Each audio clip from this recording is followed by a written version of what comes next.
இல்லை நேற்று மேட்ச் பார்த்தியா? மும்பை பொழந்துட்டாங்கடா. சாதாரணமாக ஜெயிச்சா கூட அவங்க ஆடுறது தாங்க முடியாது. இப்போ 99 ரன் வித்தியாசம் ஜெயிச்சிட்டாங்களாண்டா. ஐயோ வருவானே, என்ன கூட்டம் செய்ய போகிறானோ தெரியலையே.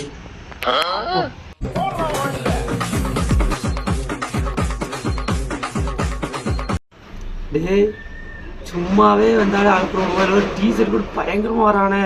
என் பேச்சு தாங்க முடியாது. டேய் நேற்று மேட்ச் பார்த்தியா இல்லையா? பார்த்தேல என்ன பொழந்தோன்னு பார்த்தில்ல.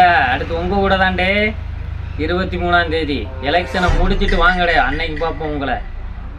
பங்காளி அன்னைக்கு யார் ஜெயிச்சா அண்ணன்? நீ ஜெயிச்சா அண்ணன், நான் ஜெயிச்சா அண்ணன், 2 பேரும் ஒன்று தானே பங்காளி. நமக்குள்ள விட்டு கொடுத்துட்டு போவோம். நீ ஜெயிச்சா ஒன்று, அங்கே ஆர்ஜிபி தான் பங்காளி நமக்கு வந்து விரோதி. மற்ற நம்ம விரோதி கிடையாது பங்காளி. அவன் இன்னும் திருந்தல மாமா. அப்படியெல்லாம் உங்களை விட முடியாதுலே. நீ அன்னைக்கு என்ன பேச்சு பேசுன? ஏறி மிதிச்சுட்டு போனோம்னு இல்லை, இன்னைக்கு நான் உங்களை ஏறி மிதிச்சுட்டு இயலாத இடத்துக்கு போயிட்டோம்ல. பங்காளி நீ சொல்ற மாதிரி போட்டி வந்து வீரனுக்கு தான் பங்காளி. அவன் 23ஆம் தேதி வாங்க பார்த்துக்குருவோம். போட்டு பக்கத்து தான் வாங்க. அன்னைக்கு வாங்க, இன்னைக்கு நீங்கள் சொல்லுங்கள், அன்னைக்கு பாருங்க.